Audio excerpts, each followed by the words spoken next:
Hey there, Ridgely Goldsberg here from Harding Shymanski. Excited to have with me John Key, our senior executive consultant, and we are going to hold a dialogue about a very important and challenging topic, which is the national debt.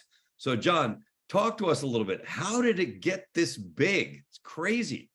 This is a huge topic. It's controversial. Everybody has their opinions. But what you and I are going to talk about essentially is forget all the hyperboles around it and bantering, and let's talk about what it is and where it is. And where it is a level that cannot be sustained. We are rapidly approaching or exceeding $32 trillion. It's going up every day. We have shown no ability or initiatives to be able to curtail it. Now, we are just coming out of something that you don't see every 100 years. We came out of a terrible pandemic that had to be addressed. It took a lot of government spending. It exasperated the problem. That exasperated the problem to the tune of about 4.5 to 6 trillion, however you want to slice it, of spending. You take that out and the interest carry and the deficit spending, you're still looking at, we'd be sitting at $25 trillion. And as little as, and I can say this, as little as 40 years ago, the national debt was less than $1 trillion. And over a period of time, from that point forward to today, through all administrations and all Congresses of both parties, it has gone up exponentially every time. And we only had a balanced budget one time. And I believe that was in year 2000 or 2001. And it was running about 55, 56, 57% of GDP. Today, we're running at 130% of GDP, which means what we're doing is, think of your own household, think of your own business. If you're spending more money than you're taking in year after year after year, you become bankrupt. I'm not saying we're bankrupt. I'm just saying that that's what happens when you spend more than you can possibly take in through taxes and spending and everything else. So that's where the deficit has gone. And there's been different cycles doing different things. We talked about the pandemic. You have to pay for wars.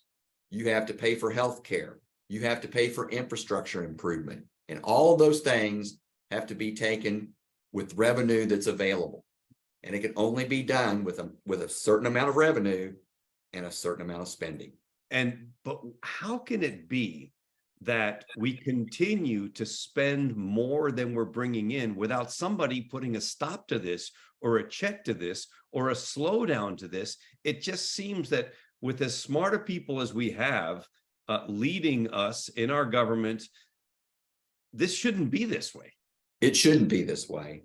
And I have, just like everyone, I have friends that are in government. They're well-meaning, they're well-intended, but it hasn't risen to the level, unfortunately, that's caused an outcry by the citizens, the outcry by those that say, look, can't go on. Let's discuss it for just a second.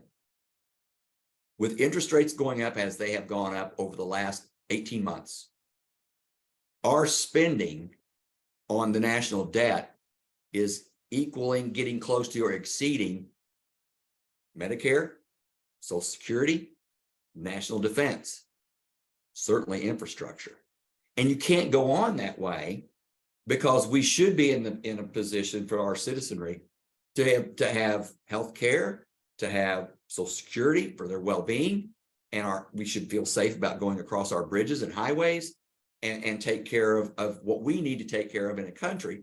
And when interest carry on your debt gets a bigger and bigger portion of your GDP and a bigger portion of your spending, you can't spend on it. You have to pay your debts. We talk about it every time we hit the debt ceiling.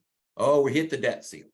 And everybody banters back and forth, and it's going to get done because they do know the catastrophic events. If we default, we won't default, but we'll just increase the debt ceiling.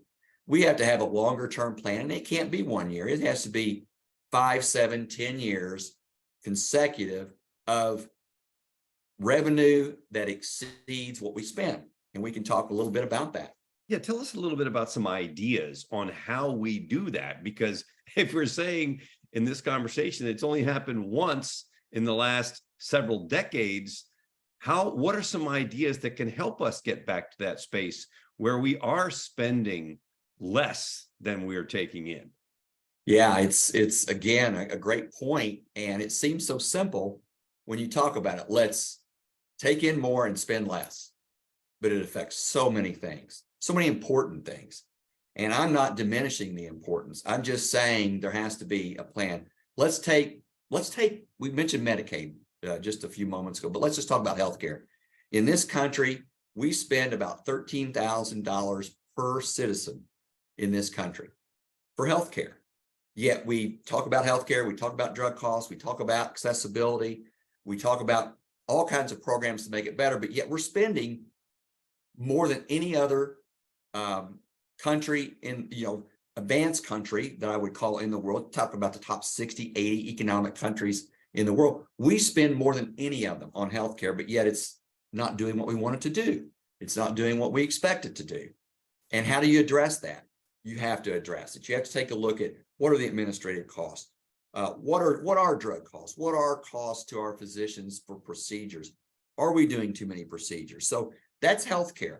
You think about infrastructure. We have bridges that need to be repaired. We have roads that need to be repaired. Yet we have, outside of the Middle East, we have the cheapest fuel cost in the world. Do we increase fuel costs to help pay for infrastructure? It's just an idea. We're going to have to visit the tax rate on everyone. Everyone is going to have to contribute, while at the same time, you can put some things in place. What I think is more of a usage tax. You tax items that you use. You choose to, if you want a boat or buy an airplane or an expensive car, there should be a 1%, 2%, 3% tax added on to it. I know that's called a luxury tax, not real popular, but you start generating revenue. You have to look at creative ways to generate more revenue.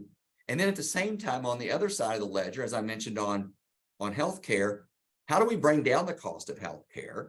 Because if you're paying $13,000 per citizen, you knock off $5,000, which makes us second. Switzerland is number 2 at about $8,800 per citizen.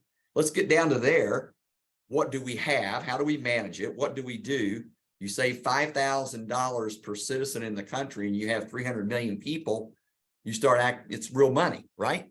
And then you start looking at that globally and in the country and in the states and in the counties, and ask yourself this.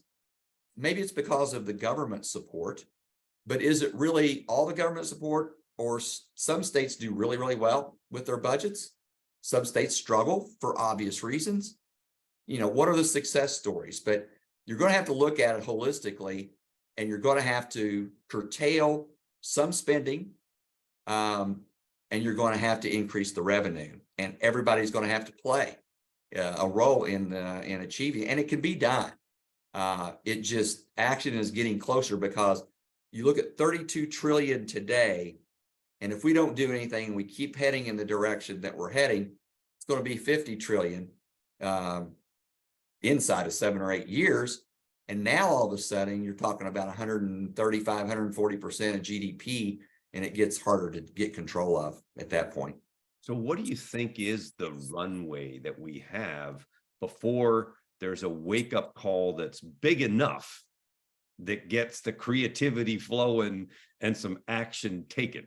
And you look back in time, and I can't remember how many years ago, let's just say a few years ago, they kept, you heard all the talking heads on all the business channels and the networks saying, we're reaching a financial cliff. And what they were saying was, we are reaching 100% of GDP with our debt, the expense to carry our debt. We're almost there. Well, that was 30 percentage points ago. We're at 130 now. And no one's talking about the financial cliff anymore, because we blew through the financial cliff. I think it's something we need to be, I know it's something we need to be addressing in the next fiscal year. We need to start putting things in place. There needs to be a coalition of like-minded politicians from both sides of the aisle sitting down and saying, okay, not popular, but what do we need to do to maintain the welfare of our citizenry while at the same time curtailing the deficit that we operate at each year to get these rates down. You know, as long as rates stay up, think about it. Think of it this way. 18 months ago, effectively, it was 1% interest rates. 18 months later, that same rate to get that same money is about 6 to 7. That's 7 times what it was 18 months ago. That's not sustainable. It has to be addressed now. Yeah, thank you very much, John Key. Incredibly powerful information, very, very timely, and something that we absolutely have to do something about to protect the future, get a hold of the national debt. John, thank you very much for your time and expertise.